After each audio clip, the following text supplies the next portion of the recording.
Friends, இன்றைக்கி காலையில் எழுந்ததுமே பால் காய்ச்சி ஹோம்மேட் போன்விட்டா தான் போட்டு குடிச்சிருந்தோம். டீ காஃபி குடிக்கிற பழக்கம்லாம் இல்லை, அதனால் குழந்தைங்களுக்காக இதை ரெடி பண்ணும்போது எனக்கும் சேர்த்து ரெடி பண்ணி வச்சுக்கிட்டேன்.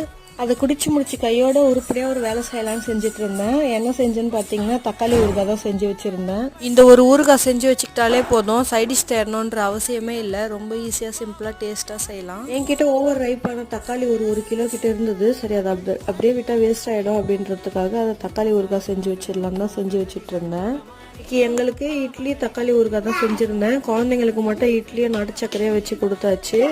அவங்களுக்கு அதிகமாக காரம் கொடுக்கறது இல்லைன்றதுக்காக வதக்கி வச்சிருந்த தக்காளியுமே நல்லா ஆறிட்டு இருந்தது. அதை ஒரு மிக்சி ஜாரில் சேர்த்து நல்லா ஃபைனாக அரைச்சி எடுத்துக்கிட்டாச்சு. நம்ம எடுத்துருக்க இந்த அளவு தக்காளிக்கு 4 குழி கரண்டி அளவுக்கு எண்ணெய் விட்டு அது வதக்கி எடுத்துக்கிட்டேன். 1 டேபிள் ஸ்பூன் அளவுக்கு வெந்தயம், 1 டேபிள் ஸ்பூன் அளவுக்கு கடுகு சேர்த்து அதை நல்லா ட்ரை ரோஸ்ட் பண்ணி இப்படி மிக்சர் கூட சேர்த்து நல்லா பேஸ்ட் மாதிரி ரெடி பண்ணி ஒரு கண்ணாடி பாட்டிலில் போட்டு ஸ்டோர் பண்ணி வச்சுக்கிட்டேன். இது 1 மாதம் ஆனால் கூட கெட்டு